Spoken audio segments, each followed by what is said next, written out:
Yesterday at the state capitol, there was kind of a big event that got national recognition, actually. So, in Topeka, Kansas, at the state capitol, there was an attempt at a so called Black Mass because some Satanist group from around here claimed that they got a hold of a consecrated host. And so they announced it, probably like a month ago, a few weeks ago, and there was just a lot of stuff going back and forth with legal issues and, with the Kansas legislature. And so ultimately, they ended up having it there. Didn't go really exactly according to plan like they would have wanted, thankfully. So there was a lot of backlash to it, a lot of petitions and signatures that happened. And even though the Kansas governor, who I've had my opinions about her, she's terrible, if I want to just put it frankly. But she caved slightly to the pressure, and she told them they can't hold it inside the Capitol, they have to be outside. So, okay, so you're still allowed to do it, just in a different location. Not super helpful, but it's better than nothing, I guess. And so I don't really know how this all works, but they testified under oath that they did not have they did not possess a consecrated host. And obviously, I'm not going to take their word for anything. They're going to lie. They're Satanists. That's that's kind of their calling card. But they did show up with one, and so what's the legal procedure there? I don't get it. They swore under oath, yet they show up with it, and as far as I know, nothing's happened yet. So if someone has an answer to that, I'd love to hear it. I don't get what's going on there. Maybe something will happen later on, after the fact.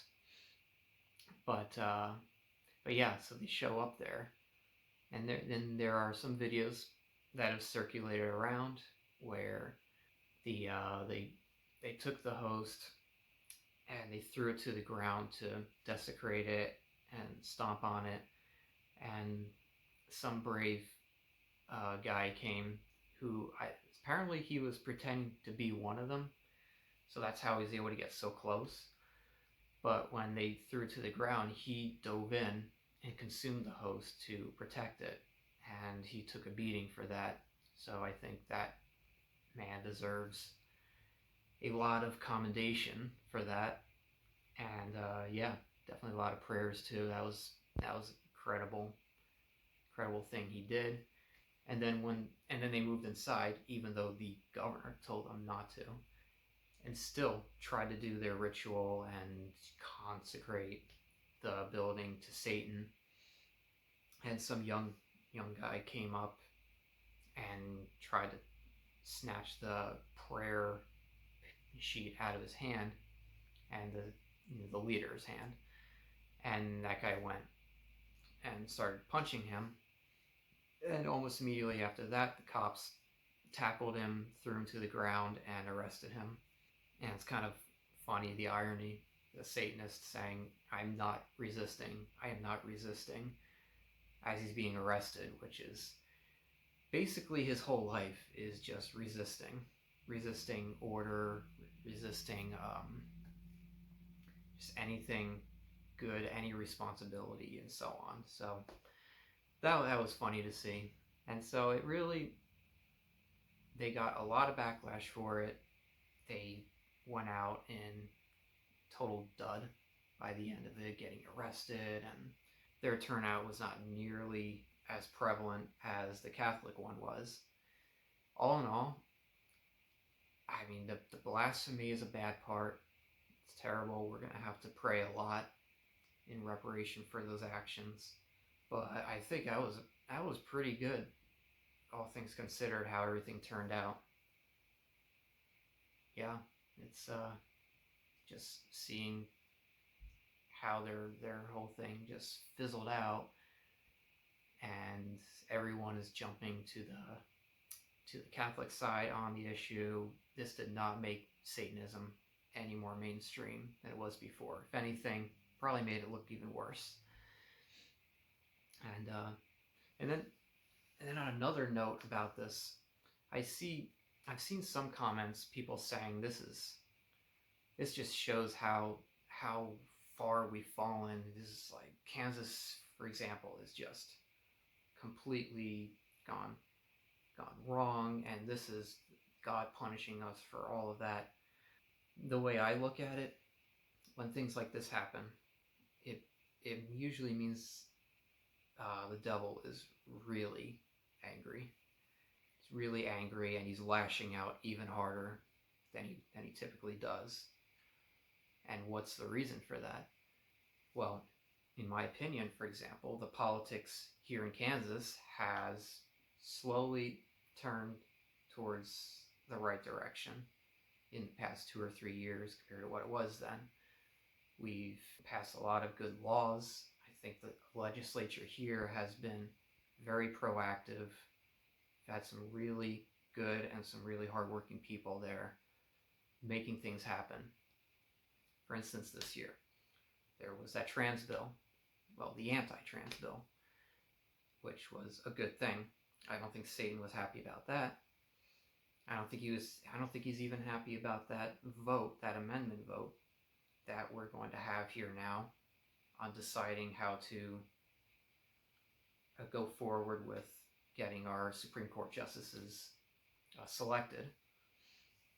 We have a very liberal court now, but if this passes, which it probably will based on public opinion, we will get that changed to where they will be voted in. And typically in a state like this where you have more Republican voters, you're going to get more Republican conservative viewed judges. Yeah, they're not going to be amazing, I'm sure, but be a huge improvement over what we have now. So that's another point I wanted to make about that, is that he's probably very angry right now because we're actually making some good progress. And then I wanted to just take another little dig at religious liberty, because without that, this wouldn't have been allowed to happen. Okay, I mean, in my ideal Catholic monarchy, they would not be allowed to do that. Any sign of public display with this satanic quote-unquote religion that they have, they would immediately be dispersed and possibly even arrested, because this is evil, and evil cannot be tolerated. Tolerance has been so warped, redefined these days to be anything, which it's not. That's not really what tolerance is. And when you look at something like this, you just have to decide, what side are you on? Because when it comes to good and evil, between God and the devil, you're either on the side of good or you're on the side of evil. And I think this religious liberty farce has created this illusion where there's actually a middle ground there. You know, you can say, oh, I think Christianity is right, but everyone else has the legal right to do what they want with their religion. You know, I'm coming in the middle. You know, I'm not trying to put those people down, but I'm also saying, oh, I like this way better. But that's not how that works. You're either on the side of good or on the side of evil. If you accept and tolerate the evils, you are against the good. For example, like this, the Satanists got hold of a consecrated host. Now, for us Catholics, that is extremely blasphemous.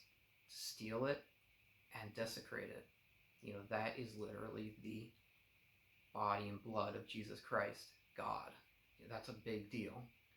And yet, according to religious liberty, you know, letting them do what they want, that's part of the Satanist ritual. That's what they use, and so we have to respect that. So you have to choose: is it more important to protect that, the Holy Eucharist, God's precious body and blood, or protect this supposed legal right that these people have to practice their so-called religion? You have to choose one or the other. There's no middle ground there. And I think we know what's the right one.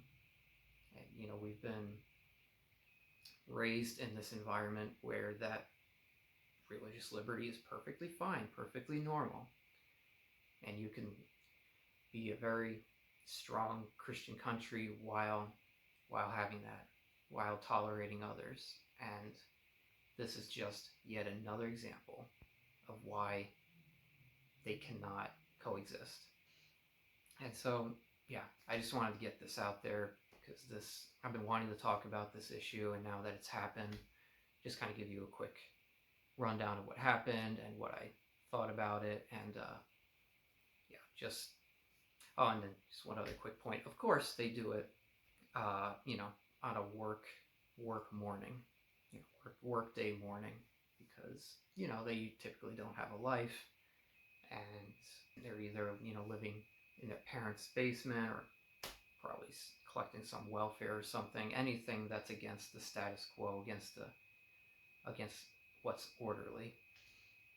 And they pick a time where a lot of hardworking, honest people are probably at work, and so they're not going to get as big of a turnout, of opposition as they would want. And I think yesterday they did get a bigger opposition turnout than they would have liked. As you can see, they definitely got very flustered by it. And so that was another point. All right, well, that's all I got, and let's just keep praying, keep doing our duties of state, and just stay strong in the faith. So you all have a good rest of your day. God bless.